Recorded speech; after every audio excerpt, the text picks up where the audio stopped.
Já estamos de volta para o primeiro bloco do Tribuna Livre desta sexta-feira, hoje 17 de maio, agradecendo sua audiência e a sua companhia e relembrando que esse programa será exibido novamente amanhã, sábado, dia 18.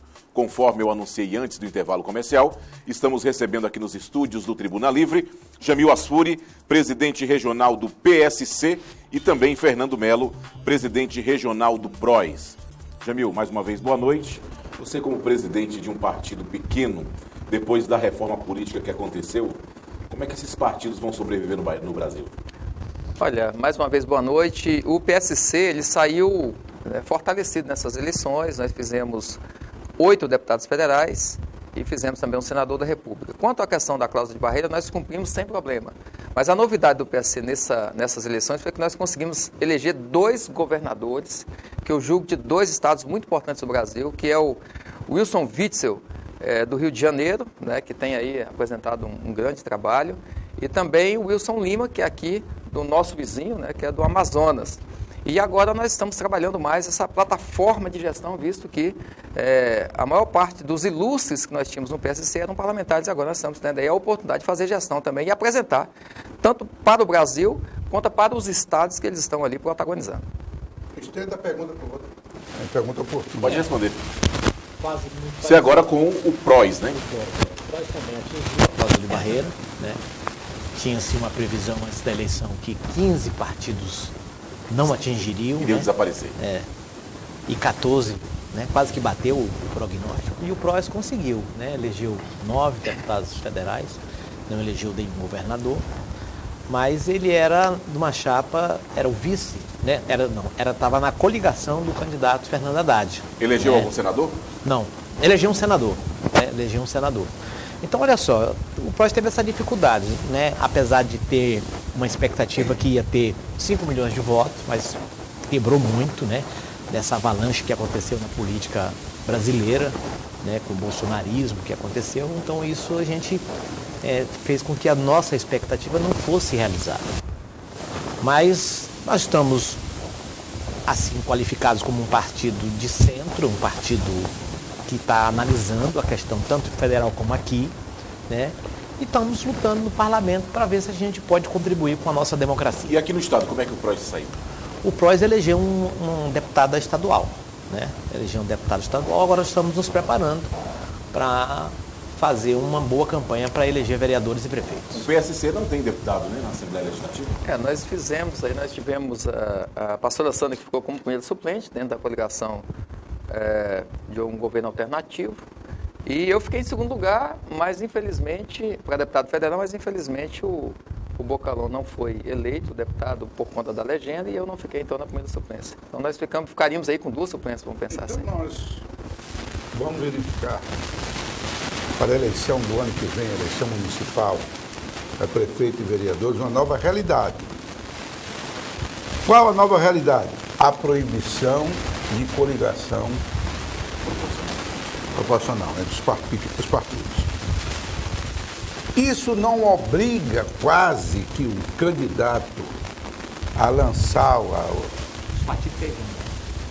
seu candidato a prefeito para ser uma espécie de Tem um palanque, né? puxador de voto, tem um palanque próprio. Olha, Osmir, eu já fui 3 vezes em Brasília esse ano para tratar exatamente desse assunto. Nós somos aqui 22 municípios e nós precisamos trazer para dentro do PSC, que tem uma plataforma cristã, eu creio que, né, dentro de ideologias que a gente tem visto aí pelo país, a socialista, a própria ideologia democrática, elas têm sofrido um baque muito grande. Nós temos um público muito grande, que são os cristãos. Aqui, por exemplo, praticamente a totalidade da população é cristã, metade evangélica e metade católica, e nós vamos buscar aí novas lideranças que tenham essa vocação política, e era exatamente isso que eu estava tratando em Brasília, e nós vamos sim ter candidaturas na maior parte dos municípios. Claro que a gente precisa ver a viabilidade disso, que também, Narciso, não dá só para lançar candidaturas, né? Nós temos que ver a viabilidade disso, tanto do ponto de vista político, quanto também do ponto de vista econômico, porque, né, uma campanha ela tem uma despesa e ela gera uma expectativa nos candidatos proporcionais, mas seguramente nos principais municípios ou nos maiores municípios nós teremos, em especial aqui em Rio Branco, onde eu fui convidado, né, pelo tanto o governador do Rio de Janeiro quanto o governador aqui do Amazonas, para que eu tivesse essa candidatura, visto que aqui é uma capital, e é uma capital influente do ponto de vista do Estado, né, até porque nós temos a metade da população concentrada na capital, e há exemplo que vai acontecer também em outros estados. Como nós tivemos uma boa performance política, já temos uma história política aqui no Acre, então eles observaram que aqui nós podemos ter uma campanha vitoriosa. Eu vou fazer uma pergunta para os dois. Se você pegar as 20 democracias mais representativas do mundo, que a maioria delas se situa na Europa, você não vai encontrar em nenhuma delas, nos seus congressos, seja uni ou bilateral, bicameral, a presença de mais de meia dúzia de congressistas fazendo parte de mais de 6 partidos. Nenhuma. Agora mesmo na Espanha, o candidato precisa fazer a compulsão com mais um partido para fazer maioria. A Angela Merkel, na recente eleição da Alemanha, com mais um partido compôs a maioria. Todos regidos pelo regime parlamentar de governo.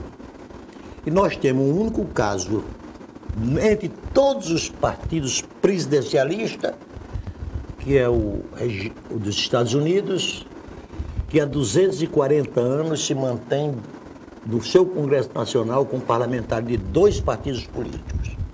A minha pergunta é o seguinte: no Congresso Nacional, no Brasil hoje, na Câmara dos Deputados, nós temos representantes de 30 partidos. No Senado, representantes de 21 partidos.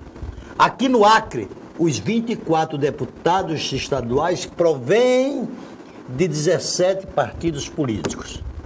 Isto não sinaliza para uma completa ingovernabilidade como está hoje o país? Olha, me permita. Pois não. Olha só, a reforma política que foi feita há 2 anos atrás, ela propôs-se em 2030 a gente está nivelando. Então, a primeira cláusula de barreira foi na eleição passada, em 14 partidos já deixaram de ter a representatividade, ou seja, partidários, televisão.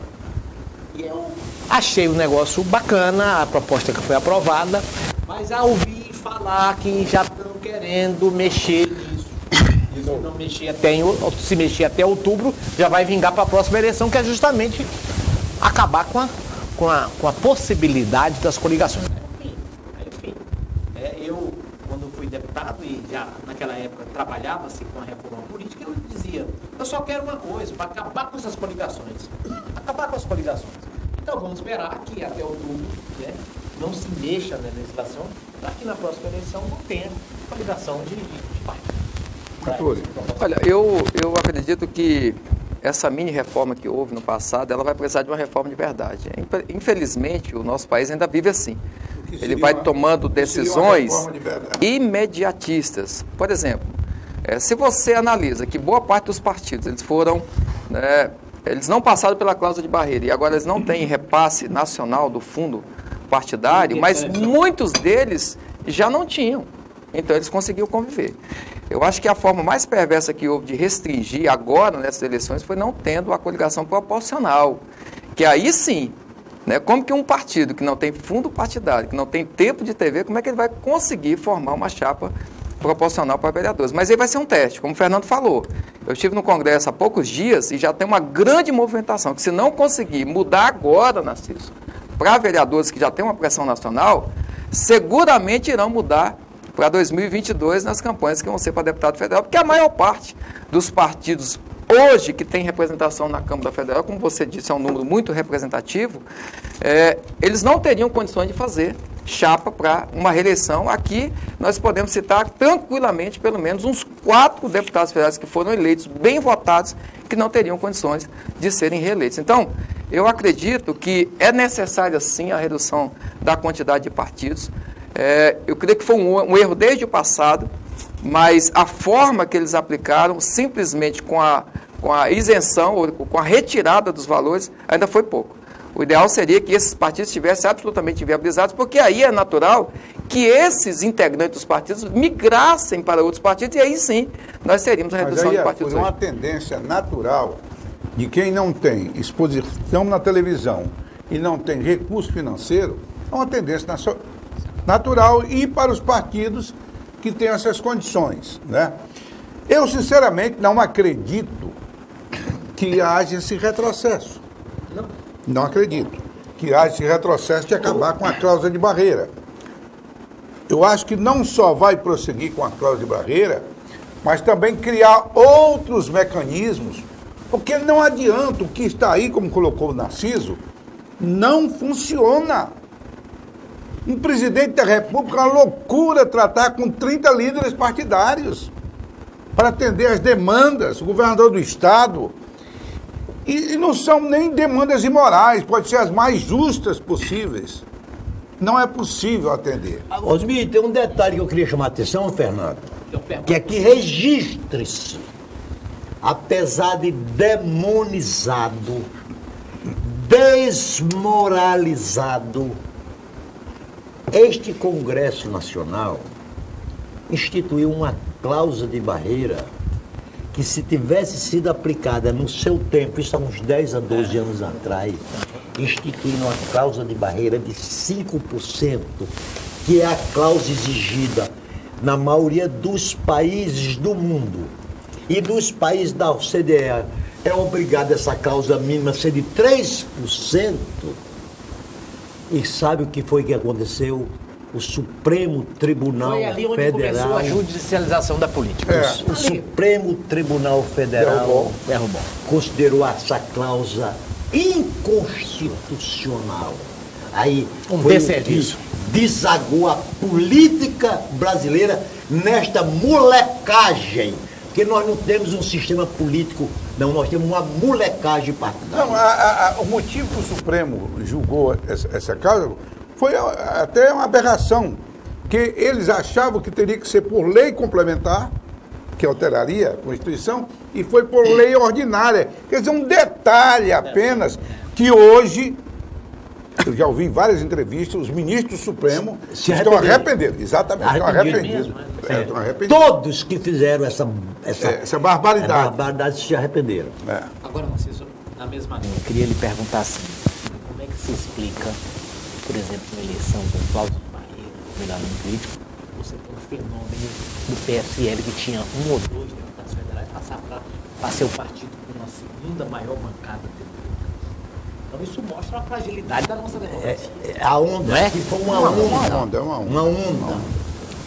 Essa onda não é a primeira vez que ocorre. Aconteceu outras vezes. Não, o MDB. Aconteceu com o PMDB.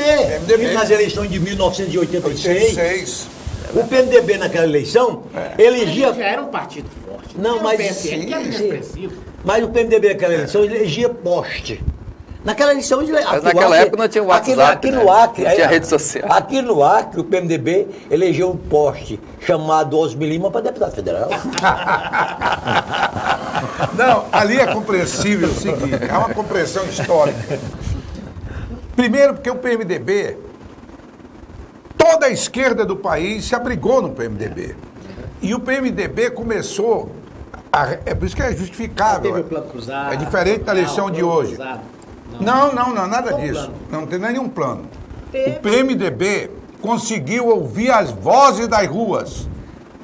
Colocou a votação direta, que não existia, várias bandeiras levantadas. A anistia, que não existia. Né? E uma série de bandeiras que a população pedia. E o PMDB foi o abrigo desse chamamento. Não, mas teve um plano econômico também, principalmente o plano econômico. Rapaz. Foi. O plano cruzado. Econômico. Só que ele desagou. Depois da eleição. Desagou não. O plano cruzado foi depois, rapaz. Olha, como eu sou mais jovem... Não, foi antes do Sarney.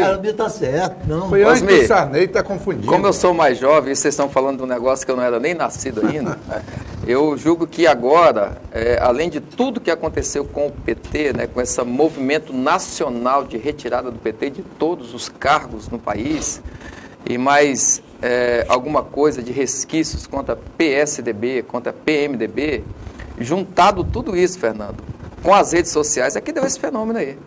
Porque essas pessoas de 2 milhões, 1.800.000 votos, né, para deputado federal, e aí uma menina de mais de 2 milhões de votos para deputado estadual. A Janaína Pascoal trouxe 2 milhões de votos para deputado estadual. Isso estadual. jamais aconteceria se não fosse pelo advento das redes sociais, é claro, depois de toda essa onda. Mas ela foi, nesse caso aí, Jamil, ela foi muito exposta pelo impeachment da ex-presidente Dilma. Da ex-presidente Dilma. Nós vamos fazer um rápido intervalo comercial e já voltamos com o segundo bloco do Tribuna Livre. Não sai daí.